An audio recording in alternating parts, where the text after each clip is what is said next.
So good morning everyone. Good morning, sir. तो अभी आ जाओ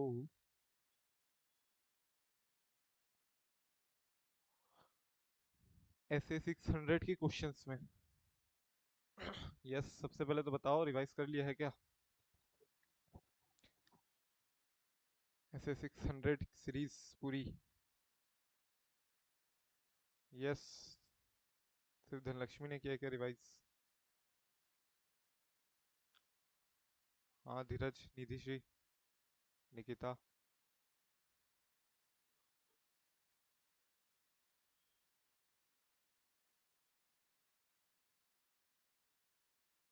तो आई वांट आंसर्स। ठीक है, रिकॉल करना है अपने को। The main motive is to see whether are और not are we able to recall when the question is in front of us. ठीक है, सो मे 18 का ये क्वेश्चन है। फर्स्ट क्वेश्चन कंपलसरी क्वेश्चन था। ठीक है, उसका फोर्थ पार्ट 5 नंबर के लिए था। B is the principal auditor of ABC company limited with 8 branches audited by 8 branch auditors. B wanted to ensure that the work of branch auditors were adequate for the purpose of his audit. Hence he insisted on branch auditors to get familiar with the checklist he prepared for branches. ठीक है, उसको चाहिए था कि एकदम बराबर से branch audit हो, इसलिए उन्होंने एक चेकलिस्ट बना दिया ब्रांच ऑडिट करने के लिए। And he prepared for branches and besides required them to share the working papers compiled by them. Branch auditors को बोल रहे हैं कि वर्किंग पेपर्स शेयर करो अपने।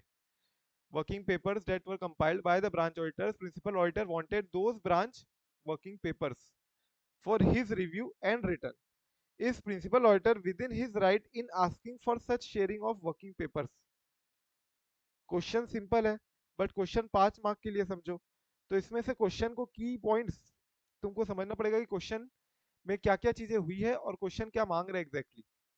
तो एग्जैक्टली क्या मांग रहे हैं वो तो I know you will everyone will be able to answer कि principal auditor will is in right और not in asking such sharing of working papers. कौन से ऐसे का रेफरेंस आएगा फटाफट से मेरे को ये बता दो। ऐसे 600 का तो आएगा ही आएगा। अपार्ट फ्रॉम ऐसे 600 जो एक्चुअल रिक्वायरमेंट है क्वेश्चन की, उसमें कौन कौन से ऐसे का रेफरेंस आएगा? जैसे 230 सर।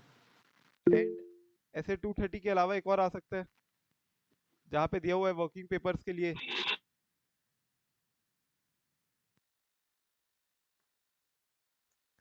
एसक्यूसी वन में दिया हुआ है कि नहीं? एसक्यूसी वन में भी तो दिया हुआ है।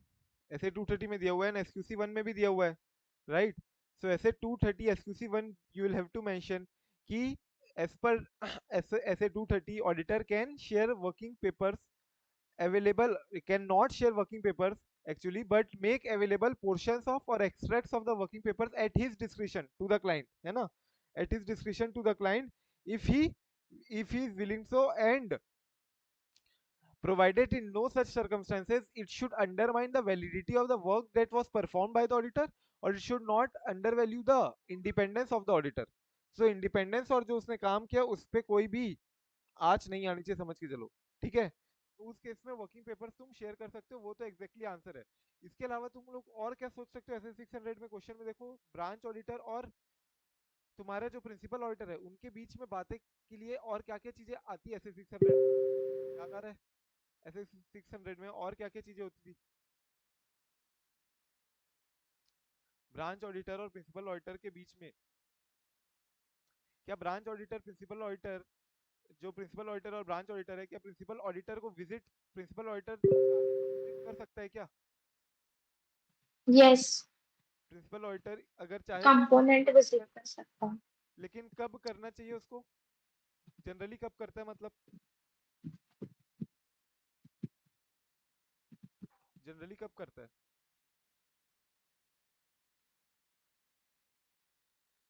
जब उसको लगता है कि भाई अगर मुझे ब्रांच ऑडिटर से कम्युनिकेट करके कोऑर्डिनेट करके प्रॉपरली जो ब्रांच ऑडिटर ने ऑडिट प्रोसीजर परफॉर्म की होगी वो उतने मेरे लिए एडिक्वेट रेलेवेंट नहीं लग रहे, मुझे खुद से जाके एक बार विजिट कर लेना चाहिए, तो उसको लगता है अगर तो कर लेगा वो, राइट? सिमिलरली क्या ब्रांच ऑडिटर को प्रिंसिपल ऑडिटर बहुत सारी चीजें कम्युनिकेट भी करता है? कम्युनिकेशन क्या क्या चीजें कम्युनिकेट करता है, बोलो? एडवाइस करता है, कम्युनिकेट करता है ना?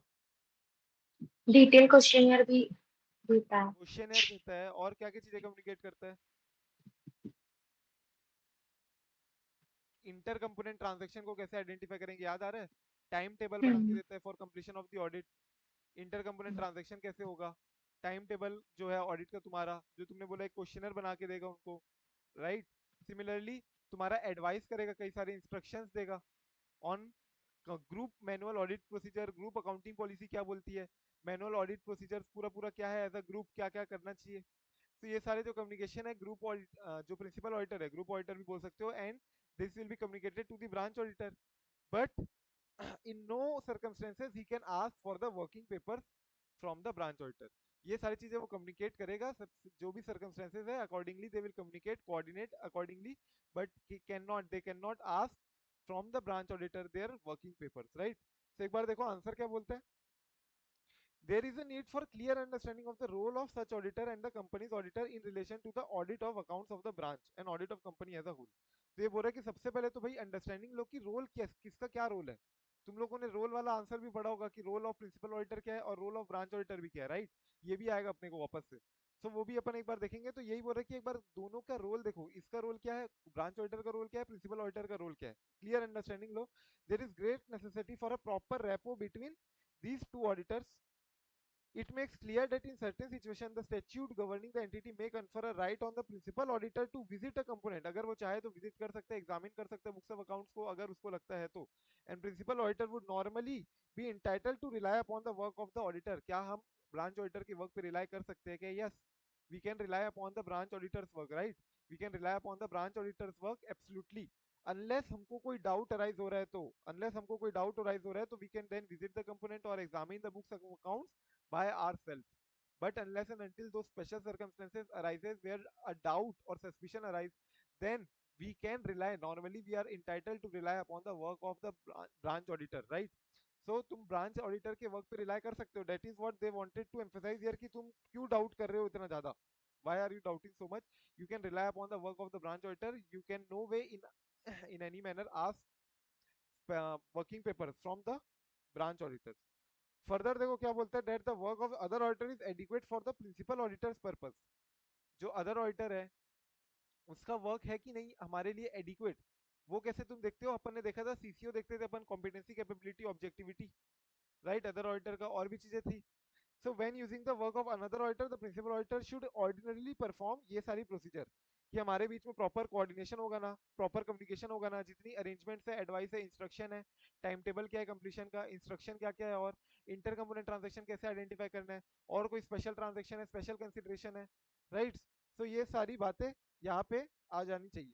क्या क्या कि जो जो अरेंजमेंट है, कोऑर्डिनेशन है, जो जो हमको लगता है कि हमको अदर ऑडिटर से नीड लगेगी या हमारे बीच में ये सारी कम्युनिकेशन कोऑर्डिनेशन होना चाहिए, एडवाइस कर सकते हो तुम उसको ये सारी बातों पे। Significant accounting auditing and reporting requirement क्या क्या है, रिटर्न रिप्रेजेंटेशन ले सकते हो उससे। एंड लास्टली बोल दोगे तुम ऐसे 230 मेन जो आंसर है अपना, ऐसे 230 का रेफरेंस देते हुए, एंड एसक्यूसी वन का जो एसक्यूसी वन इशू किया है आईसीआई ने, उसमें भी यही बोलता है कि at his description they make portions of the extracts, या तो पोर्शन जो है वो तुम अवेलेबल करवा सकते हो of the audit documentation, right? Provided वो जो डिस्क्लोजर तुम दे रहे हो, जो तुम पोर्शन दे रहे हो, that should not undermine the validity of the work performed। ये इंपॉर्टेंट है, it should not undermine the validity of the work perform, जो तुमने वर्क परफॉर्म किया है वो कहीं से भी आज नहीं आनी चाहिए उस पे। And secondly it should not undermine the independence of the auditor, ठीक है? सो ये आंसर को तुमको बेसिकली अगर 5 नंबर के लाता है तो यू गो डीप, थोड़ा जाके डीप जाके क्वेश्चन में एग्जैक्टली क्या क्या बातें कर रहे हैं। क्वेश्चन में वो बोला कि उसको ज्यादा डिटेल में फेमिलियरिटी नहीं है, इसलिए ही wanted to get to know about the branch auditor, and therefore he insisted on the sharing of the working paper, right? And he is also not very much comfortable with the relying on the work of the branch auditor। So all these points have to be focused। अभी देखो beta limited का वाला ये जो question है ये already तुम्हारा किया हुआ होगा, आई होप। आंसर बोलो कि रोल ऑफ ब्रांच ऑडिटर क्या है, रोल ऑफ प्रिंसिपल ऑडिटर क्या है, role of PQR and associate समझो। PQR and associates parent company का ऑडिटर है। ये तुम्हारा सीएफएस ऑडिटर में, सीएफएस चैप्टर में भी हुआ है, सीएफएस चैप्टर में। एंड एमएनओ एसोसिएट जो तुम्हारा सब्सिडरी कंपनी के ऑडिटर है, दैट मीन्स तुम बोल सकते हो ब्रांच ऑडिटर भी बोल सकते हो, एज पर एस 600 कंपोनेंट के ऑडिटर भी बोल सकते हो। सो रोल ऑफ पेरेंट का कंपनी का ऑडिटर क्या है, और रोल ऑफ सब्सिडरी कंपनी का ऑडिटर, या फिर रोल ऑफ कंपोनेंट्स ऑडिटर, बोलो रोल ऑफ पेरेंट्स ऑडिटर, बोलो बोलो सर बोलो। रिटर्न कम्युनिकेशन इशू करना, और कोई भी मैटर्स अगर उसके अटेंशन में आते हैं तो उसको एडवाइस करना उस मैटर्स पे, और डिटेल क्वेश्चन है प्रिपेयर करना। राइट। सो ये सारे थे पेरेंट कंपनी के ऑडिटर के रोल, कि भाई एक रिटर्न कम्युनिकेशन उसको कर देंगे अपन, कोऑर्डिनेट करेंगे प्रॉपर्ली उससे, हमको जो जो चीज पे लग रहा है कि उसको इंस्ट्रक्शन दे देना चाहिए वो सारी चीजों पे इंस्ट्रक्शन दे देंगे, जिस भी चीज पे हमको लगता है कि ये मैटर इंपॉर्टेंट है, जिसका अटेंशन लाना जरूरी है, उसका इंस्ट्रक्शन एडवाइस दे देना। And lastly requiring a detailed question, जो भी है उनसे एक डिटेल क्वेश्चन शेयर कर देना उनको, और वो then accordingly they will answer and we will then respond accordingly. और अदर ऑडिटर का, जो तुम्हारा कंपोनेंट ऑडिटर है, उसका भी कुछ कुछ रोल थे कि उसको टाइम टेबल के हिसाब से काम करना है, राइट। स्टेट्यूटरी रिक्वायरमेंट कंप्लायंस जो जो है उसको करनी है वो सारी करेगा। क्वेश्चनर को जो उसको रिस्पॉन्ड करना है वो भी रिस्पॉन्ड करेगा। याद है टीसीएस की ऑडिटर, रिलायंस की ऑडिटर नहीं, लाइजनिंग लाइजनिंग हुई थी, तो लाइजनिंग प्रॉपरली कोऑर्डिनेट करना, लाइजन करना। So those all points will come. So this was also CFS का question and also SA 600 important, देख लो एक बार।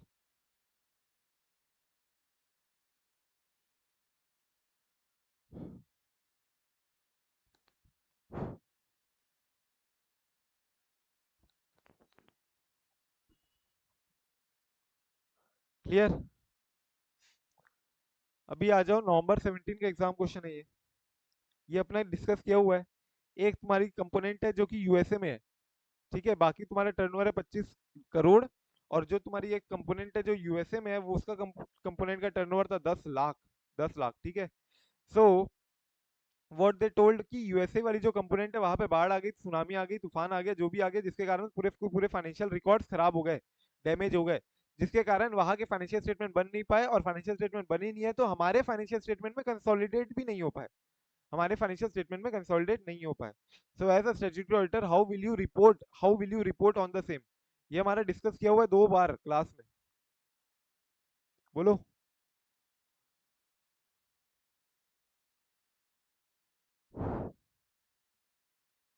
जो यूएसए कंपनी का ऑडिटर है वहां पे ऑडिट ही नहीं हो पाया, यूएसए कंपनी, जो यूएसए कंपनी नहीं, सॉरी, यूएसए जो ब्रांच है अपनी इकलौती ब्रांच समझो, and that was being affected by flood, tsunami, or whatever calamities, and therefore the financial records got damaged and financial statement could not be prepared, and therefore it could not be merged with the consolidated financial statement. CFS could not be prepared including the USA branch. So in that case as a statutory auditor, जो है अपन delimited के statutory auditor है, मतलब parent company के auditor के रूप में तुमको समझना है कि how will you report on the same. Yes. हम मॉडिफाई करेंगे और बताएंगे कि हम डिस्क्लोज करेंगे कि नहीं कर पाए। Yes, that was exactly what we discussed. Modify, we will be required to do the modification, but before that, we discuss one more thing. Sir 143(8) का आपने को लिखने का बताया था आपने। 143(8) लिखोगे ना यहाँ पे, पहले तो ब्रांच ऑडिटर कौन हो सकता है, ब्रांच ऑडिटर कौन हो सकता है बताओ, सेक्शन 143 सब सेक्शन 8 में ब्रांच ऑडिटर कौन हो सकता है? क्या ब्रांच ऑडिटर यूएसए कंपनी का, यूएसए के जो रूल्स में जो वहां पे कंपनी ऑडिटर होते हैं, जो सीपीए मतलब समझ लो, सीपीए यूएस जो होते हैं, सीपीए यूएस, क्या वो ब्रांच ऑडिटर हो सकते हैं वहां पे? Yes sir. यस हो सकते हैं। एज पर 143 सबसेक्शन 8 वहां के लॉज ऑफ द कंट्री, जो लॉज ऑफ द कंट्री, जो दूसरी कंट्री वहां के लॉज के हिसाब से वहां के जो ऑडिटर एलिजिबल है वो भी हो सकते हैं, नहीं तो हम भी हो सकते हैं अपॉइंट, अगर हम अपने आप को अपॉइंट कर रहे हैं तो, ठीक है। सो वो तुमको लिखना है कि 143 सबसेक्शन 8 की पूरी लैंग्वेज लिखनी कि who can be the branch auditor. और अगर अगर ब्रांच ऑफिस यूएसए में है, so then accordingly you will have to see कि ब्रांच ऑडिटर ने ऑडिट नहीं किया है क्या, क्या ब्रांच अकाउंट्स जो है वो अनऑडिटेड है क्या, and if unaudited then we can not consolidate accordingly, and therefore consolidated financial statement will not include a material subsidiary or a material branch, material है ये branch, right, एकलौती branch है तुम्हारी USA में। So even if the turnover is 10 lakh only, it might not be material in terms of quantitative terms, but definitely it is material in terms of qualitative terms.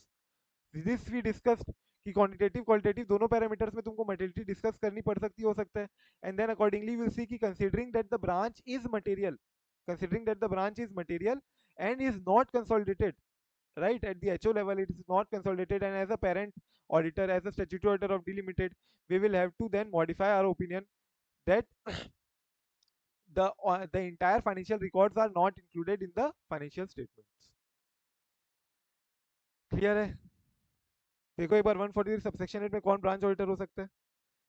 that shall account shall be audited either by the auditor appointed for the company, मतलब कौन सा हो गया ये? Parent company का auditor, मतलब parent company का auditor ही ब्रांच ऑडिटर भी हो सकता है, और by any other person qualified for appointment as an auditor for the company under this act, या फिर ये एक्ट के अंदर, मतलब कुल मिला के बोलूँ तो कंपनी ऑडिटर जो हो सकता है वो भी हो सकता है, मतलब जो कंपनी ऑडिटर बन सकता है वो भी ब्रांच ऑडिटर बन सकता है, and appointed as such under section 139, और where the branch office is situated in a country outside India, जैसे कि इस केस में in this question the accounts of the branch office shall be audited either by the company auditor, या तो हमारा जो ऑडिटर है मेन जो अपना डी लिमिटेड का ऑडिटर था, स्टैट्यूटरी ऑडिटर जो अपन थे, या तो वो करेगा, या तो any other person duly qualified to act as an auditor of the accounts of the branch office in accordance with the laws of that country, जैसे कि अपन एग्जांपल किसका लिया, वहां के कोई सीपीए यूएस का,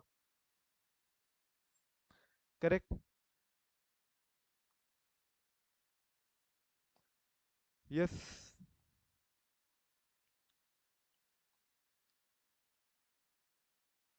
सो ये 2-3 क्वेश्चन इंपॉर्टेंट है, इसके अलावा बाकी एक दो क्वेश्चन और ऐसे 600 में, I hope you will revise that, ठीक है? सो ऐसे 610 में आ जाओ अभी फटाक से, और पहला क्वेश्चन पूछता है तुमको, have an internal audit being conducted by an outside agency, तुम इंटरनल ऑडिट करवा रहे हो दूसरे कोई बाहर की सीए फर्म से, मान के चलो कोई दूसरे सीए फर्म को तुमने अपॉइंट किया as an internal auditor, state the factors that weigh consideration in opting to make use of direct assistance, अब तुम वो इंटरनल ऑडिटर का डायरेक्ट असिस्टेंस लेना चाह रहे हो for the purpose of your statutory audit, मतलब तुम उसको अपना एम्प्लॉय बनवाना चाह रहे हो, मान के चलो तुम उसका डायरेक्ट असिस्टेंस लेना चाह रहे हो, अगर as an internal auditor you want to take direct assistance of the internal auditor for the purpose of statutory audit, बोलो तो क्या क्या फैक्टर्स देखोगे? What factors do you see before you want to check कि हम उससे direct assistance ले सकते हैं कि नहीं ले सकते? हाँ, देखो डायरेक्ट असिस्टेंस वाले में इंटरनल ऑडिटर का कॉम्पिटेंस और इंडिपेंडेंस चेक करेंगे। कॉम्पिटेंसी और क्या बोले? कॉम्पिटेंसी और इंडिपेंडेंस भी, क्योंकि इंटरनल ऑडिटर तो एम्प्लॉई है ना। Internal auditor is in this case is not our employee, actually it's an outside agency. However, we are seeking direct assistance from that internal auditor. So in this case internal auditor एक अपना employee नहीं बोल सकते हो तुम। इसका जो answer था स्पेसिफिक आंसर, वहां से बोलो सिग्निफिकेंस ऑफ थ्रेट बोल रहे हो, सिग्निफिकेंस ऑफ थ्रेट्स, आंसर के पॉइंट्स क्या क्या थे?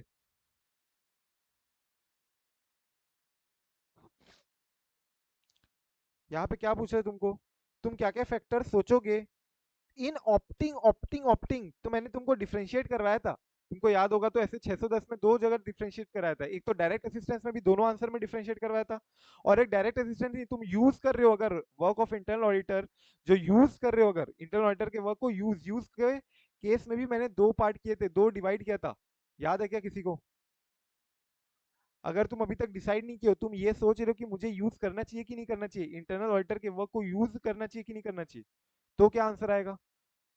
और जब तुम उसके वर्क को इवेल्युएट करते हो वेदर इट इज सफिशिएंट और अप्रोप्रिएट और नॉट, तो क्या आएगा?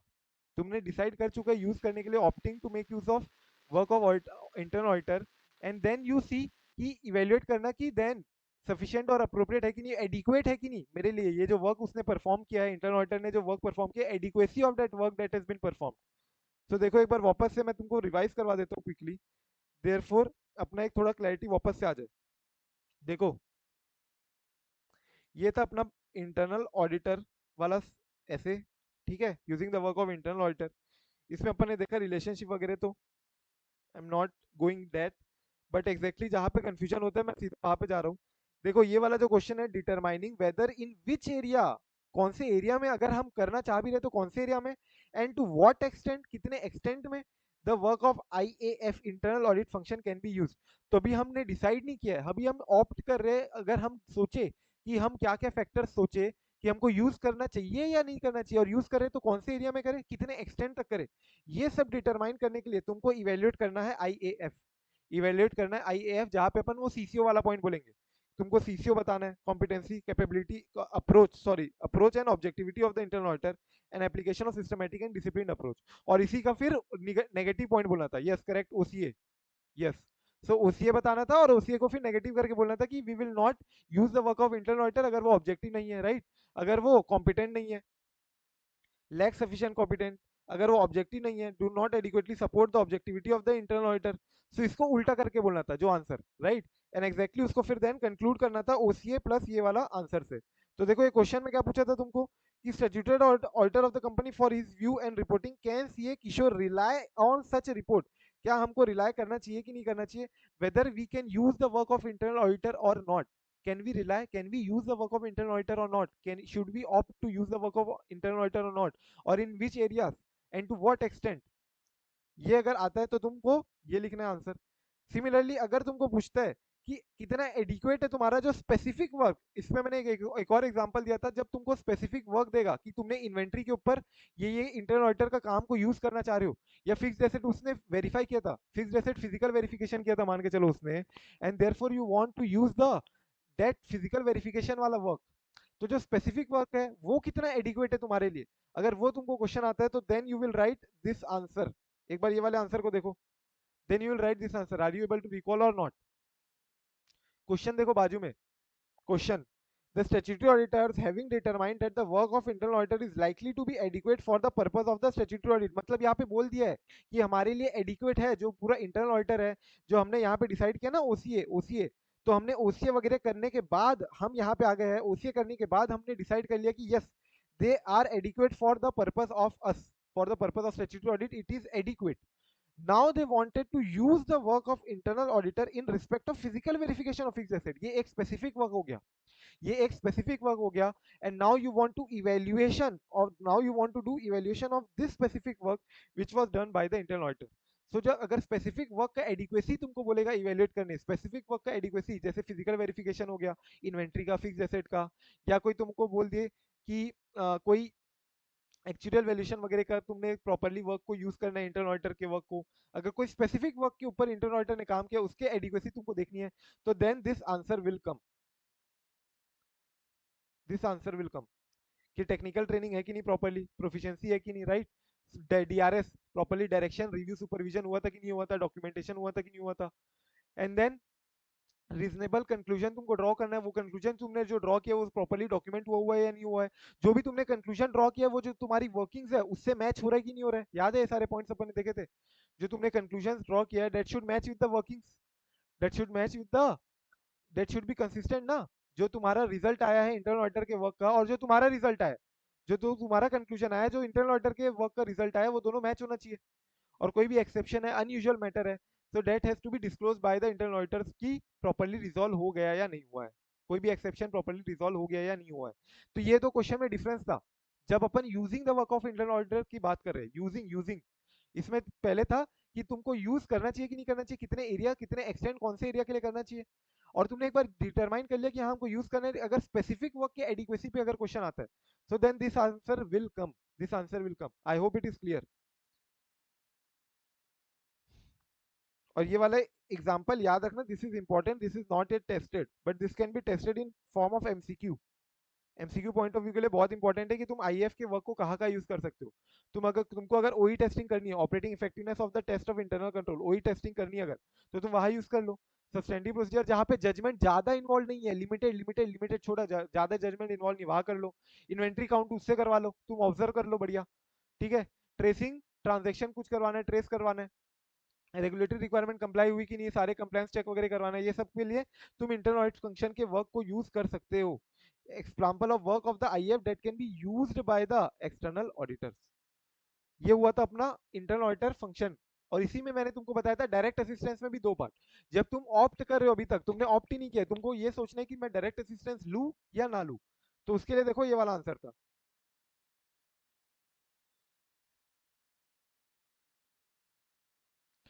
In determining the nature and extent of work that may be assigned to internal auditors and the nature, timing and extent of direction, supervision and review that is appropriate in the circumstances, external auditor will consider कितना judgment involve है तुम्हारा उस case में, planning and performing, evaluating the audit evidence gathered, assess the ROMM, evaluation of the existence and significance of threats.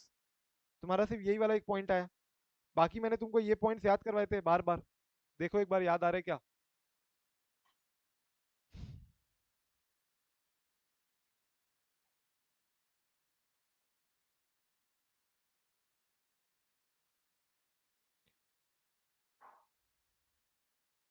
तो ये सारे factors, ये सारे पॉइंट तुमको सोचने पड़ेंगे जब तुम अभी ऑप्ट कर रहे हो in making use of direct assistance of the internal auditor. और देखो लास्ट में फिर क्या बोलोगे कि if using the internal auditors to provide direct assistance is not prohibited by law और रेगुलेशन, तो external auditor plan to use internal auditors to provide direct assistance on the audit. External auditor will have to evaluate the existence and significance of threats to objectivity. ये अपन फिर से repeat किए थे, याद है? वो कंक्लूजन में existence and significance, threats to objectivity, level of competence क्या है उसका, who will be providing such assistance.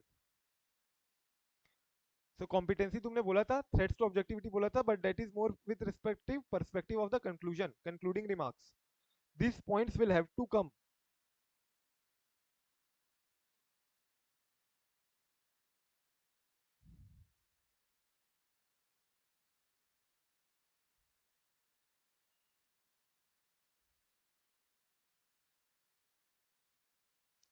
अब मुझे एमटीपी जुलाई 2021 का ये जो क्वेश्चन आया, देखो क्या क्वेश्चन बोलता है। Mister Sheetal is appointed as statutory auditor of Mahi limited. Mahi limited is required to appoint an internal auditor as per statutory provision given in the companies act. वो उसने अपॉइंट कर लिया है। And appointed mister Kuntu as its internal auditor. The external auditor mister Sheetal asked internal auditor to provide direct assistance. ठीक है, जो statutory auditor है उसने डायरेक्ट असिस्टेंस मांग ली है from the internal auditor regarding what, regarding what, evaluating the sufficiency of the tests performed and the adequacy of disclosure in the FS। क्या तुम दोनों में से कोई एक मांग सकते हो? दोनों में से क्या तुम दोनों के रूप में, दोनों के लिए डायरेक्ट असिस्टेंस मांग सकते हो, या तुम दोनों के लिए डायरेक्ट असिस्टेंस नहीं मांग सकते हो? evaluating the sufficiency of the test performed and adequacy of the disclosure in the FS। क्या तुम इसके लिए डायरेक्ट असिस्टेंस मांग सकते हो क्या? तो तुमको याद होगा अपन ने डिस्कस किया था prohibited areas where you cannot ask internal auditor for direct assistance। बोलो। सर एडिक्वेसी, डिस्क्लोजर्स की एडिक्वेसी के लिए तो नहीं मांग सकता। कि हमारा डिस्क्लोजर एडिक्वेट है कि नहीं, नहीं मांग सकता। ये कहाँ पे आ जाएगा? ये किस लिए नहीं ना मांग पाएगा वो? कि हाँ एक्सटर्नल ऑडिटर डायरेक्ट असिस्टेंस नहीं ले सकता इंटरनल ऑडिटर से। हाँ हाँ, कुछ एरियाज ऐसे हैं जैसे गोइंग कंसर्न अगर अजम्पशन है तो इसीलिए नहीं ले सकते क्योंकि और जो बोल रहे हैं ना, this will involve significant judgement. जहां जहां पे सिग्निफिकेंट जजमेंट इन्वॉल्व है वहां पे तुम इंटरनल ऑडिटर के डायरेक्ट असिस्टेंस नहीं ले सकते। अभी अपन ने देखा था इंटरनल ऑडिटर के वर्क को भी तुम कहाँ यूज कर सकते हो, जहां लिमिटेड जजमेंट इन्वॉल्व है। सिमिलरली डायरेक्ट असिस्टेंस भी तो अगर तुमको उससे लेना है तो तुम वो एरिया के लिए नहीं ले सकते जहां पे सिग्निफिकेंट जजमेंट इन्वॉल्व है। और सिग्निफिकेंट जजमेंट इन्वॉल्व कहाँ कहाँ पे होगा, उसके एग्जाम्पल, 4 एग्जाम्पल दिए थे अपन ने, 4 एग्जाम्पल देखे थे। 4 में से 2 एग्जाम्पल तो यही दिया है। एक तो evaluating the sufficiency of the test perform, जो तुमने टेस्टिंग किए है, वही टेस्टिंग की होगी या जो भी टेस्टिंग की है, क्या वो सफिशिएंट है कि नहीं। Now this is a significant judgement that is being involved here, कि वो सफिशिएंट है कि नहीं test that you have perform. Similarly जो तुम्हारा एडिक्वेट है कि नहीं डिस्क्लोजर, जो भी तुम्हारा फाइनेंशियल स्टेटमेंट में डिस्क्लोजर हुआ है, दैट इज एडिक्वेट और not, this is again a significant judgement, matters involving significant judgement. And accordingly तुमको जो चारों पॉइंट बोलने पड़ेंगे। ठीक है, ये चारों पॉइंट देखो, जहां जहां प्रोहिबिटेड है, involving matters involving significant judgement, और इसके अंदर के जो 4 पॉइंट है वो भी तुमको बोलने पड़ेंगे। इसके अंदर 4 पॉइंट थे, एक तो evaluation of the sufficiency of the test perform, दूसरा था तुम्हारा सिग्निफिकेंस और ये disclosure, going concern assumption, correct. और एक तुम्हारा क्या हो गया, रोमम। तो जहां पे हायर एसेस रोमम है, ठीक है, या जहां पे इंटरनल ऑडिटर खुद इन्वॉल्व है, जहाँ पे इंटरनल ऑडिटर खुद इन्वॉल्व है, देखो ये वाला भी केस। तो इसके अंदर 4 केस थे, इसके अंदर 4 केस थे। तो जहां जहां सिग्निफिकेंट जजमेंट इन्वॉल्व है वहां तो तुम यूज ही नहीं कर सकते हो आईएएफ के डायरेक्ट असिस्टेंस को। सिमिलरली जहां पे रोमम ज्यादा ही इन्वॉल्व है, हायर एसएस रोमम है, वहां पे भी यूज नहीं कर सकते। जहां पे आईए खुद इन्वॉल्व है जिस वर्क में, तो तुम उसी के वर्क के लिए जो तुम उसी ने काम किया उसका डायरेक्ट असिस्टेंस नहीं ले सकते। Right, and relating to the decisions the external auditor make in accordance with this ऐसे, क्या हमको आईए का डायरेक्ट असिस्टेंस लेना चाहिए कि नहीं लेना चाहिए, क्या हमको इंटरनल ऑडिटर के वर्क को यूज करना चाहिए कि नहीं करना चाहिए। अब ये डिसाइड करने के लिए भी तुम क्या इंटरनल ऑडिटर के डायरेक्ट असिस्टेंस ले सकते हो क्या, नहीं, कि हमको तुम्हारा डायरेक्ट असिस्टेंस चाहिए कि नहीं चाहिए ये तुम बताओ, ऐसा नहीं हो सकता। Right, this is not working, this will not work. तो यहाँ पे यही बोल रहा है कि जहाँ पे इंटरनल ऑडिटर खुद इन्वॉल्व है, यहाँ पे या फिर जहाँ पे एक्सटर्नल ऑडिटर को डिसाइड करना है इन accordance with this standard on audit, जो जो डिसीजन लेने हैं वो डिसीजन में भी इंटरनल ऑडिटर ये स्टैंडर्ड ऑन ऑडिट के तहत उसको डायरेक्ट असिस्टेंस नहीं प्रोवाइड कर सकता। ठीक है, discuss Mr.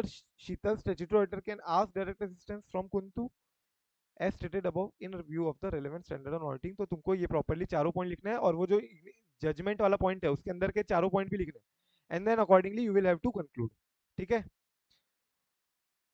यहाँ पे नहीं लिखे है तो बोलना मत कि सर यहाँ पे तो नहीं लिखे तो क्यों लिखेंगे हम, सिग्निफिकेंट जजमेंट इन्वॉल्व के अंदर 4 पॉइंट, ये जो पॉइंट है ये आंसर है, ये स्मार्ट लिमिटेड का आंसर है। देखो स्मार्ट लिमिटेड वाला क्वेश्चन क्या बोलते हैं, you are external auditor of the company, internal auditors are also appointed as per the provision of the companies act।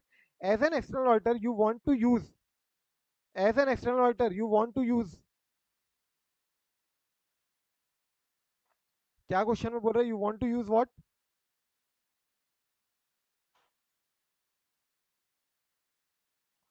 बोलो भाई।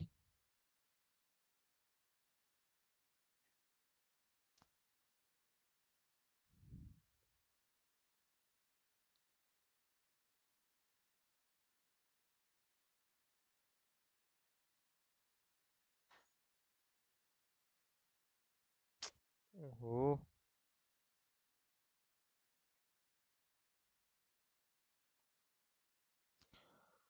so you want to use internal auditor to provide direct assistance for the purpose of the audit, state the circumstances where the internal auditors cannot मतलब prohibition की बात कर रहे हैं, prohibited transaction, prohibited ask cannot be used to provide direct assistance, कहाँ कहाँ पे तुम direct assistance नहीं ले सकते हो, and what would you include in the audit documentation, ये extra है। ठीक है, so this is extra। audit documentation में क्या क्या include करोगे, जनरली अपन audit documentation ignore कर देते हैं, लेकिन ओल्ड सिलेबस में जुलाई 21 में पूछ लिया उसने, what will you include in the audit documentation। तो देखो क्या दिया हुआ है, जो तुम पूरा स्टैंडर्ड पढ़ते हो ना उसका सारांश लिख दोगे। जब भी ऑडिट डॉक्यूमेंटेशन पूछते हैं तो मैंने कई बार पहले भी बताया हुआ है और वापस से आई एम रिपीटिंग, जो तुमने पूरा पढ़ा हुआ है, you will include entire summary of ऐसे 600 सॉर्ट ऑफ जो जो मेन टॉपिक है तुम्हारे, जो जो मेन टॉपिक है कि तुमने ऑब्जेक्टिविटी कैसे डिसाइड की कि इंटरनल ऑडिटर कितना ऑब्जेक्टिव है, that you will have to document, कितना कॉम्पिटेंट है, that you will have to competent, capability objectivity. Right, then तुमने वर्क उसका सफिशिएंट माना है उसको वर्क को यूज करने के लिए, that also you have to document.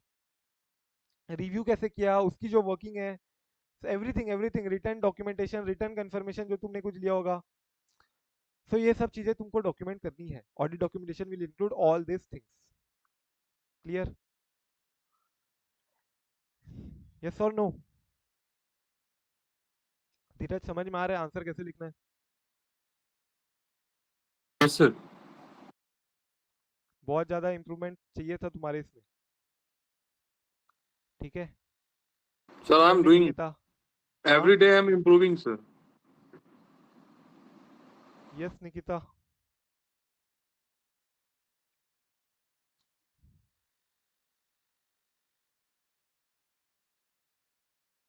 समझ में आ रहा है कि नहीं। यस तुमको क्वेश्चन को देखना है प्रॉपरली कि क्या क्वेश्चन रिक्वायर कर रहा है, and then accordingly jump to that topic, और वो टॉपिक को पूरा खोल देना फिर। ठीक है, जहाँ जहाँ से जो जो स्टैंडर्ड समझ में आ रहा है एवरी पॉइंट, ये तो सिंपल डायरेक्ट क्वेश्चंस है। ठीक है, ऐसे 610 के जो ये क्वेश्चंस है डायरेक्ट क्वेश्चंस है कि तुमको डायरेक्ट असिस्टेंस कहाँ कहाँ प्रोहिबिटेड है, क्या क्या डॉक्यूमेंट करना है, ये तो डायरेक्ट क्वेश्चन आ रहा है, समझ लो। लेकिन जहाँ पे तुमको पूछेगा कि तुमको स्पेसिफिक वर्क इवेल्युएट करना है तो फिर तुमको याद आना चाहिए कि स्पेसिफिक वर्क के लिए अपना दूसरा आंसर है। वही अगर वो तुमको पूछेगा कि हमको इवेल्युएट करना है कि हम इंटरनल ऑडिट फंक्शन को यूज करें कि नहीं करें, तो तुमको वो ओसीए वाला आंसर याद आना चाहिए। सिमिलरली ये सब डिफ्रेंशिएट करते हुए चलो। फिर डायरेक्ट असिस्टेंस हम ले या ना ले तो अलग है। डायरेक्ट असिस्टेंस की adequacy, evaluation of the adequacy of the direct assistance work, उसके लिए एक आंसर और है जो मैंने कराया था। So this differentiation you have to create, you have to mark this differentiation, then only you can proceed. तो कॉन्फिडेंस आएगा कि हाँ अब ये एग्जाम में क्वेश्चन आएगा तो I will be able to answer correctly. सही सही आंसर हो ही जाएगा मेरा, कोई डाउट नहीं आएगा। फिर अगर कोई डाउट आता है अभी भी कि सर ये आंसर में ये वाला क्वेश्चन में आंसर ये वाला क्यों आया, then also you can ask. ठीक है, अभी देखो 620 में using the work of auditor's expert, अब ये भी बहुत इंपॉर्टेंट स्टैंडर्ड है 620, वेरी वेरी इंपॉर्टेंट। ठीक है ना। तो सबसे पहले क्वेश्चन पूछते हैं, स्टेट व्हाट में बी द इवैल्यूएटिव और review procedures, review that the statutory auditor may do before concluding as to relevance and reasonableness of the auditor's expert work for using it for his audit purpose। तो तुम्हारे लिए कितना relevant है, कितना reasonable है, तुम अगर ऑडिट पर्पस के लिए ऑडिटर के एक्सपर्ट का, ऑडिटर्स एक्सपर्ट के वर्क को यूज कर रहे हो अगर, तो तुम्हारे लिए कितना रेलेवेंट है, कितना रीजनेबल है। तो तुम कैसे कैसे क्या क्या सोचोगे बिफोर कंक्लूडिंग कि हाँ वो मेरे लिए रेलेवेंट है, वो मेरे लिए रीजनेबल है, क्या क्या सोचोगे, ये याद आ रहा है क्या तुमको? Review procedures before may do before concluding as the relevance and reasonableness। relevance reasonableness याद आ रहा है, एक्सपर्ट के आंसर में आता था relevance and reasonableness of assumptions and findings, relevance and reasonableness of conclusions। do you remember or not? source of the work, accuracy of the work, बोलो भाई। accuracy of the source, जो तुम्हारा source data है, जो तुम्हारा source data वो कितना accurate है, कितना कंप्लीट है, ये 3 पॉइंट है ना। Relevant and reasonableness of the conclusions performed, relevant and reasonableness of assumptions and finding, and तुम्हारा सोर्स जो डॉक्यूमेंट है, सोर्स जो है तुम्हारा डेटा, वो कितना एक्यूरेट है, कितना कंप्लीट है। ये बोल रहा है उसके भी पहले तुमको कुछ रिव्यू प्रोसीजर परफॉर्म करनी होती है, उसके भी पहले तुमको कुछ रिव्यू प्रोसीजर परफॉर्म करनी पड़ती है।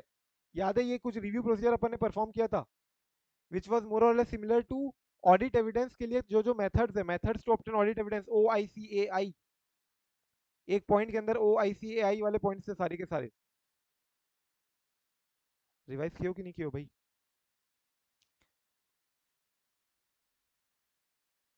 देखो इधर,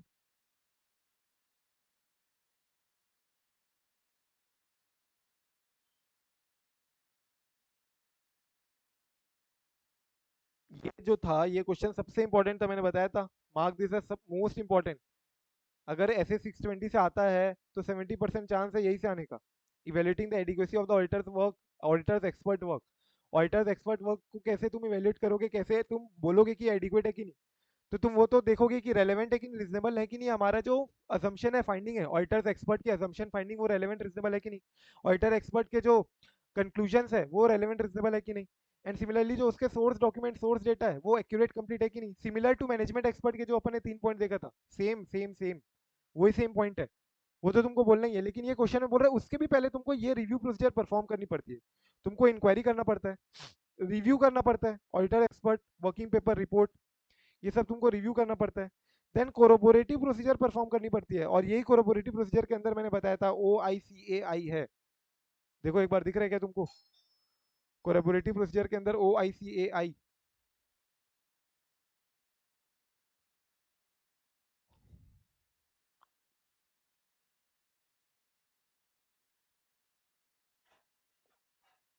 देखो ऑब्जर्वेशन,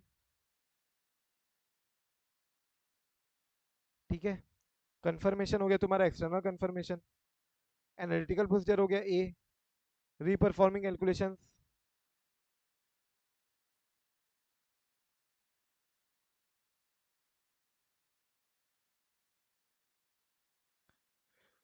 यस समझ में आया क्या, क्या बोल रहा हूँ मैं यहाँ पे? तुमको ये तो करना ही करना है, ये जो बॉक्स के अंदर दिया है ये तो करना है, इसके पहले तुमको ये रिव्यू प्रोसीजर परफॉर्म करनी पड़ सकती है, right, and that is what they are asking, that is what they are asking in the question. अरे याद है कि नहीं ये वाला चीज, ये मैंने बताया था, डू यू रिमेम्बर दिस और नॉट?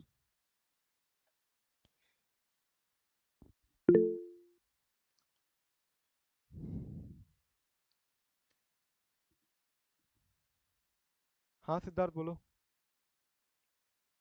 सर एक बार इसमें डिफरेंस समझा दीजिए ना, दोनों जो पॉइंट्स है, जो एक तो बॉक्स में और जो 5 पॉइंट्स पहले दे रखे हैं। तो तुमको ये बोल रहे हैं कि तुमको एडिक्वेसी देखनी है कि ऑडिटर का जो एक्सपर्ट का जो मतलब जो तुम वर्क को यूज करने वाले हो वो हमारे लिए एडिक्वेट है कि नहीं, हमारे लिए परफेक्ट है कि नहीं, राइट। सो डेट अपन ने मैनेजमेंट एक्सपर्ट में भी देखा था कि अगर मैनेजमेंट एक्सपर्ट के वर्क को अपन जब यूज करते हैं अप्रोप्रिएट है कि नहीं हमारे लिए। सो अप्रोप्रिएटनेस के अंदर हमारे लिए अप्रोप्रिएट है कि नहीं, तो तुम ये देखोगे ना कि एक्सपर्ट की जो फाइंडिंग एंड कंक्लूजन है वो हमारे लिए अप्रोप्रिएट है, क्या वो रेलेवेंट है, क्या वो रीजनेबल है, क्या वो हमारे लिए अप्रोप्रिएट, क्या हमारे लिए रेलेवेंट है, रीजनेबल है कि नहीं। सिमिलरली उसकी जो कंक्लूजन है, उसका जो सोर्स डेटा है वो एक्यूरेट है कि नहीं, वो कंप्लीट है कि नहीं। अगर वो जो जहां से डेटा ले रहा है वही अगर एक्यूरेट कंप्लीट नहीं है तो then that is also source of worry. So adequate है कि नहीं उसके लिए तुम ये 3 पॉइंट तो अपन मैनेजमेंट एक्सपर्ट में जो देखे थे और यहाँ पे देखे थे दोनों सेम ही है। बट ये करने के पहले तुमको कुछ रिव्यू प्रोसीजर परफॉर्म करनी है। इन द सेंस एक ये एक्स्ट्रा प्रिकॉशनरी मेजर है, समझ के चलो कि तुम हमारे पर्पस, जो हमारा पर्पस है फॉर डेट पर्पस, क्या हम ऑडिटर एक्सपर्ट के वर्क को कितना यूज करें, क्या प्रोसीजर इवेल्युएट करने के लिए हम यूज करें।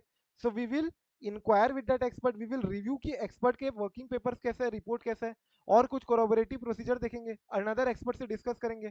सो ये एक प्रिलिमिनरी प्रोसीजर हो गई बोल सकते हो। जैसे अपन ने वहां पे 3 पॉइंट देखे थे ना, सबसे पहले सीसीओ देखा था, मैनेजमेंट एक्सपर्ट में सीसीओ देखोगे, इवेल्युएटिंग द सीसीओ, फिर अंडरस्टैंडिंग लेंगे मैनेजमेंट एक्सपर्ट के वर्क की, उसके लिए अलग अलग पॉइंट्स थे, और फिर अप्रोप्रिएटनेस देखे थे, अप्रोप्रिएटनेस कि कितना अप्रोप्रिएट है हमारे लिए। सिमिलरली यहाँ पे ये जो तुम्हारा वर्क कितना अप्रोप्रिएट है कि नहीं, उसके पहले तुम ये करोगे, समझ के चलो, उसके भी पहले तुम ये करोगे, इंक्वायरी करना, रिव्यू करना एक्सपर्ट के वर्क का, ऑडिटर एक्सपर्ट से इंक्वायरी करना, डिस्कस करना कोई और एक्सपर्ट के साथ, ऑडिटर एक्सपर्ट की रिपोर्ट को रिव्यू करना, डिस्कस कर लेना एक बार उसकी रिपोर्ट कैसी है, उसके रिपोर्ट में कुछ फॉल्ट वगैरह तो नहीं है। So this all you will do before seeing कि वो जो वर्क है वो हमारे लिए एडिक्वेट है कि नहीं। एडिक्वेसी, अप्रोप्रिएटनेस ये तुम थोड़ा बाद में स्टेज में आएगा। उसके पहले तुम एक बार इंक्वायरी करके ये देखो कि एक्सपर्ट अप्रोप्रिएट है या नहीं। एक्सपर्ट अप्रोप्रिएटनेस हो गया एक, और एक तुम ये बोल सकते हो डिफरेंशिएट करने के लिए कि ये एक्सपर्ट का वर्क अप्रोप्रिएट है कि नहीं। तो एक्सपर्ट का वर्क अप्रोप्रिएट है कि नहीं, तो उसके लिए तुमको एक्सपर्ट का कंक्लूजन जो फाइंडिंग है वो देखना पड़ेगा, उसके जो अजम्पशन और जो मेथड्स है वो देखना पड़ेगा। सिमिलरली उसने कौन से सोर्स डेटा से डेटा लिया है, उसका कंप्लीट है कि नहीं, एक्यूरेट है नहीं, ये सब देखना पड़ेगा। बट एक्सपर्ट के ऊपर कमेंट करने के लिए तुमको ये रिव्यू प्रोसीजर परफॉर्म करनी पड़ेगी एक बार। ये देखो क्या बोल रहा है, what review procedures that the statutory auditor may do before concluding as to relevance and reasonableness of the auditor's expert work for using it, कि ऑडिटर एक्सपर्ट के हमको यूज करने की नहीं, उसके वर्क को यूज करने की नहीं। And before concluding the relevance and reasonableness what extra review procedure you will have to perform. So उसमें तुम्हारा ये आंसर आएगा, समझ में आ रहा है।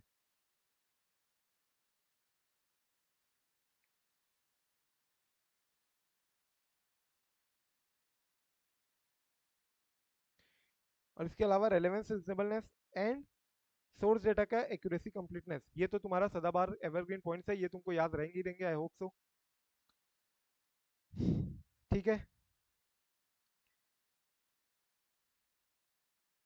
इसके बाद ये वाला क्वेश्चन रीड करो फटाक से।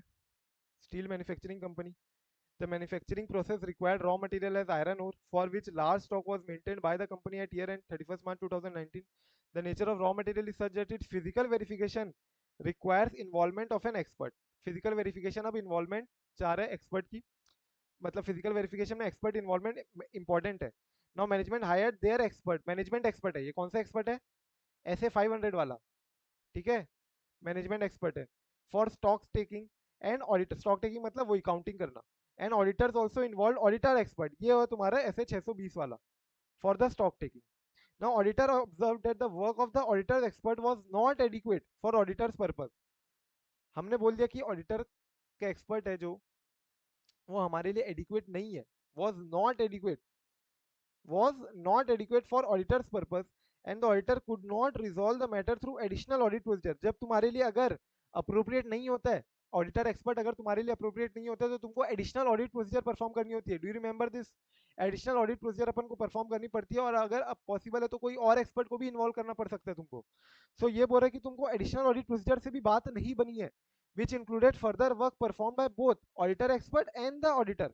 ऑडिटर एक्सपर्ट से और भी कुछ काम करवाना तो वो भी करवाते हो तुम, वो भी तुम यूज देखते हो, और खुद भी कुछ काम करना पड़ता है तुमको, एडिशनल ऑडिट प्रोसीजर परफॉर्म करनी पड़ती है। लेकिन बात उससे भी बनी नहीं है यहाँ पे। Basis above, auditor concluded that it would be necessary to express a modified opinion in the auditor's report because the auditor has not obtained sufficient appropriate audit evidence. Auditor ने sufficient appropriate audit evidence obtain नहीं कर पाया है, इसलिए उसको modify करना पड़ जाएगा, क्योंकि उसने ऑडिटर एक्सपर्ट को इन्वॉल्व किया था, लेकिन उसके वर्क उसने लगा कि वो पर्पस एडिक्वेट नहीं है, वो एडिक्वेटली उसका पर्पस को सेटिस्फाई नहीं कर पा रहा है, एंड देयरफॉर देन सेकेंडली उसने ऑब्जर्व किया कि it was not adequate also after performing additional audit procedure, and therefore now he is thinking कि सफिशिएंट अप्रोप्रिएट ऑडिट एविडेंस नहीं मिल पाए, इसलिए he will have to modify. So question क्या है, however the auditor issued a clean report, auditor ने clean report issue किया है and included the name of the expert in his report to reduce his responsibility for the audit opinion. ये जो last है क्या ये सही है क्या, कमेंट करना है तुमको,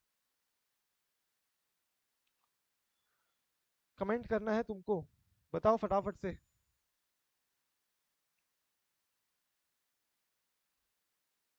बोलो भाई। नहीं सही। रेस्पॉन्सिबिलिटी ऑडिटर अगर एक्सपर्ट का वर्क यूज भी करेगा तो भी उसकी रेस्पॉन्सिबिलिटी कम नहीं होगी। एंड कैन ही रेफर की work of auditor expert in his audit report में, क्या वो ऑडिटर एक्सपर्ट के वर्क को रेफर कर सकते हैं क्या, नाम दे सकते हैं, उसका रेफरेंस डाल सकते हैं? सर जनरली नहीं कर सकता। जनरली नहीं कर अगर सकते, कब कर रूल्स सकते हैं? लॉज ऐसा कुछ बोलता है तब कर सकता है। एंड लॉस रेगुलेशन अगर बोलता है तो। एंड अगर कर रहे हैं तो उसको ये बताना पड़ेगा कि in no circumstances my responsibility is being reduced, right? ठीक है, और एक और केस है जहां पे मॉडिफाइड ओपिनियन दे रहे हो, so then also you can refer, ये सिमिलर टू वही है तुम्हारा 402 वाला, याद आ रहा होगा तो, so then also you can refer to the work of auditor expert if such reference is necessary for understanding, जो तुमने बोला अभी लास्ट में। ठीक है, मॉडिफाइड ओपिनियन भी जारी अगर, तो भी तुम उसका रेफरेंस दे सकते हो, लेकिन अगर वो रेफरेंस मैंडेटरी जरूरी है अंडरस्टैंडिंग के लिए, नेसेसरी है, and then also you will have to indicate कि this does not reduce my responsibility, this will not reduce my responsibility for the audit opinion, and secondly क्या तुमको यहाँ पे मॉडिफाई करना चाहिए था या क्या करना चाहिए था, क्या तुमको यहाँ पे मॉडिफाई करना चाहिए था या क्या करना चाहिए था? तो सबसे पहले बोलोगे कि एग्री करना with the auditor expert on the nature and extent of the further work to be done by the auditor expert. अगर तुम ऑडिटर एक्सपर्ट के वर्क से पर्पस से, मतलब तुम्हारा पर्पस सेटिस्फाई नहीं हो रहा है, तुम अगर खुश नहीं हो, तुम सेटिस्फाइड नहीं हो, so then you can say कि ऑडिटर एक्सपर्ट से और क्या क्या एक्स्ट्रा फर्दर वर्क तुमको करवाना पड़ सकता है, तुमको खुद को कुछ फर्दर ऑडिट प्रोसीजर परफॉर्म करनी पड़ सकती है, राइट?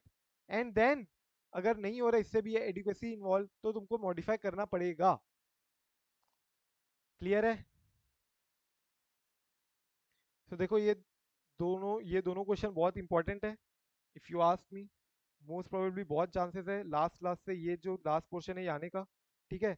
बट इसके पहले भी जो जो छोटे छोटे क्वेश्चन है ये 5 नंबर के लिए आ सकते हैं, और उसमें क्लियरली डिफरेंशिएट करना पड़ेगा तुमको कि ऐसे कौन से फैक्टर है जो इन्फ्लुएंस करते हैं ऑडिटर के decision with respect to use of auditor expert when management ने ऑलरेडी मैनेजमेंट एक्सपर्ट यूज कर रहे हैं।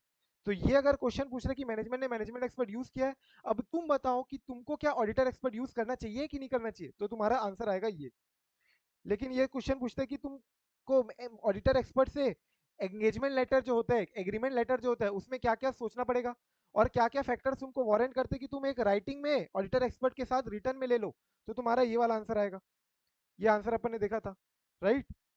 सो ये सारे पॉइंट भी तुमको डिफ्रेंशिएट करते हुए चलना है, छोटे छोटे पॉइंट है, लेकिन हर एक छोटे छोटे पॉइंट को भी क्वेश्चन आ सकते हैं। मैटर्स जहाँ पे auditor can use expert work, तो वैल्यूएशन हो गया, एक्चुअल कैलकुलेशन हो गया, ये सारे पॉइंट्स भी थे जो एस्टिमेशन के लिए, वैल्यूएशन, एनालिसिस, ये सब पॉइंट्स में भी तुमको ये एक्सपर्ट के वर्क को यूज कर सकते हो, राइट?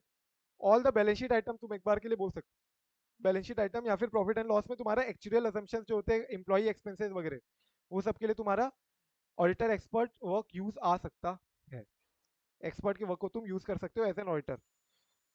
तो ये तुम्हारा हुआ 620। I hope now you have got a bit of confidence कि yes you will be able to at least identify कर लोगे कि क्या आंसर आना चाहिए, at least you will be able to identify, and one or two odd revision will gain you further confidence in terms of retention। एक बार retention भी आना उसके बाद important है, but उसके पहले I wanted कि तुमको एटलीस्ट ये समझ में आए कि कौन से क्वेश्चन में क्या आंसर आएगा, आइडेंटिफिकेशन ऑफ द टॉपिक, ये आंसर में ये आंसर क्यों आ रहा है, ये क्वेश्चन में ये आंसर क्यों नहीं आ रहा है, that is more important firstly. Secondly the retention will automatically flow once you know the concept. एक बार और रिवाइज करोगे प्रॉपरली फिर से तो तुमको रिटेंशन भी हो जाएगा. ठीक है. सो अपना ऐसे 600 की सीरीज हो गई है question answer, in terms of question answer. अगर कुछ और क्वेश्चन देखना है तो एक बार यहाँ से देख सकते हो. एक ये वाला क्वेश्चन में आ जाओ. ये तुम्हारा है ऐसे 610 का क्वेश्चन है. ये अपन ने क्लास में भी डिस्कस किया था. Again let's discuss this question. ये अपन ने क्लास में भी डिस्कस किया हुआ है वाला question, as far as I remember. वो वीडियो में डिस्कस किया हुआ था ये क्वेश्चन. बताओ ये क्वेश्चन का क्या बोल रहा है. व्हाट डज द क्वेश्चन से and what shall be the answer.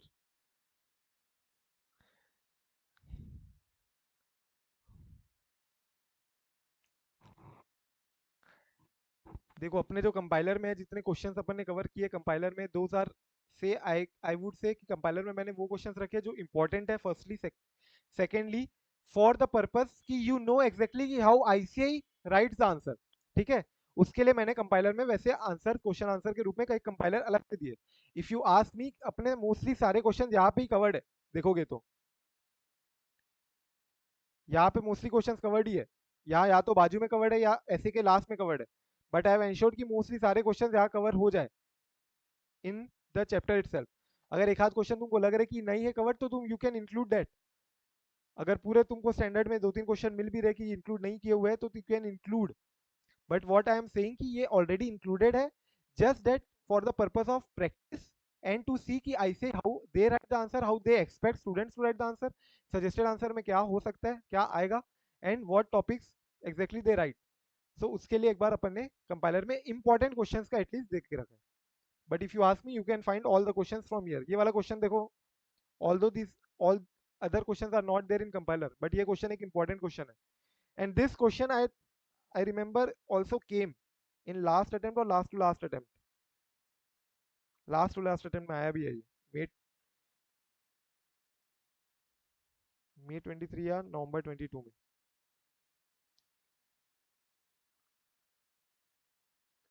And this I the lecture which I gave ना, उसमें भी तुमको दिखेगा कि मैंने इसको कितना इंपॉर्टेंस दिया था क्वेश्चन को.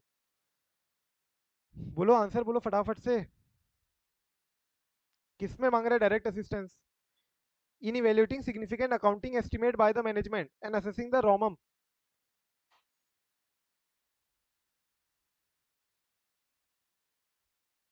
बोलो भाई.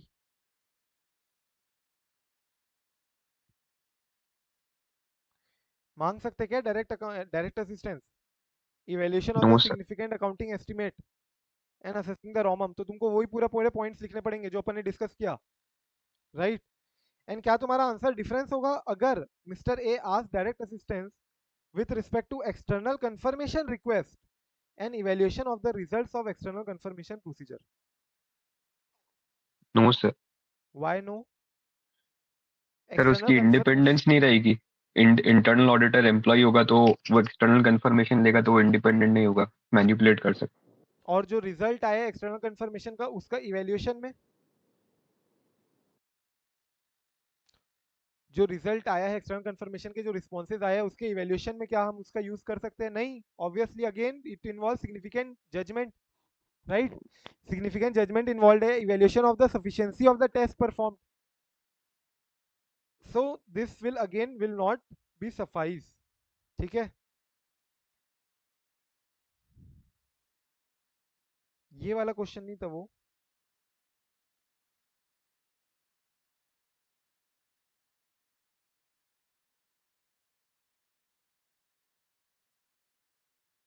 ये वाला क्वेश्चन था. ये वाला क्वेश्चन आया हुआ है एग्जाम में. And this I was repetitively saying कि बहुत बहुत इंपॉर्टेंट है, बहुत ट्रिकी क्वेश्चन भी है. If you have not done this question and then you are going in exam will definitely you will incur a mistake. पहली बार किया होगा ये क्वेश्चन तो डेफिनेटली गलत ही करके आओगे. देख लो एक बार वापस से देखो question.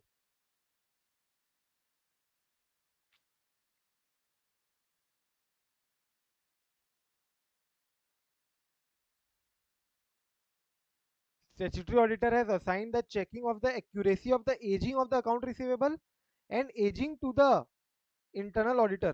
Sorry, aging of the account receivable and provision based on the aging. तो तुम्हारा इंटरनल ऑडिटर से अपन क्या क्या डायरेक्ट असिस्टेंस मांग रहे हैं? तुम्हारा एजिंग एनालिसिस के ऊपर और जो तुम्हारा प्रोविजन जितना जितना बनाना है तुमको based on the ageing analysis. तो क्या हम इससे डायरेक्ट असिस्टेंस मांग सकते हैं क्या इंटरनल ऑडिटर से? बोलो. Only if you were able, मतलब एक बार तुमने किया है ये question then you would know the answer. Else अगर डायरेक्ट एग्जाम में जाते, एग्जाम में आया हुआ है क्वेश्चन, डायरेक्ट एग्जाम में देखोगे तो गलत ही करके आओगे mostly. Last to last attempt आया हुआ है ये क्वेश्चन, और इसके पहले से I am paying particularly on this question a lot of emphasis. बोलो ये आंसर मांग सकते हो क्या डायरेक्ट असिस्टेंस?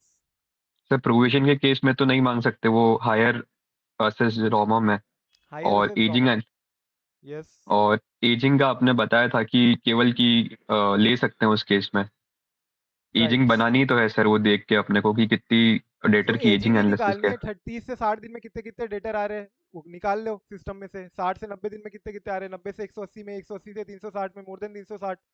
सो एजिंग एनालिसिस करना है. एजिंग एनालिसिस कुछ नहीं करना है तुमको, एजिंग की रिपोर्ट निकालनी है. उसमें तुम डायरेक्ट असिस्टेंस ले लो, कोई दिक्कत की बात नहीं है. उसमें कोई सिग्निफिकेंट जजमेंट इन्वॉल्व नहीं है, राइट? ना कोई रॉमम इन्वॉल्व है हायर असेस रॉमम में. ऐसा कुछ हाईफाई टास्क नहीं है that you can seek direct assistance from the internal auditor. ठीक है. So you can again refer to all the questions. एक बार जितने अपने यहाँ पे बाजू में भी क्वेश्चंस है वो भी एक बार क्विकली रेफर कर सकते हो इसके बाद, so that you are through with the S 600 की series at least. And one question definitely comes from the 600 की सीरीज में से भी, 620 एंड 610 पर्टिकुलरली. ठीक है, 600 से भी आता है बट 620 बहुत बहुत इंपॉर्टेंट है. So I am giving you right now ऐसे 500 के जो अपने बचे हुए स्टैंडर्ड है वहां के मैं दो तीन एक स्टैंडर्ड दूंगा ऐसे 500 का एक स्टैंडर्ड, और तुम्हारा पी का कुछ पोर्शन है. ठीक है, तो पी का एक पोर्शन जो दूंगा मैं council general guideline and ethical standard board.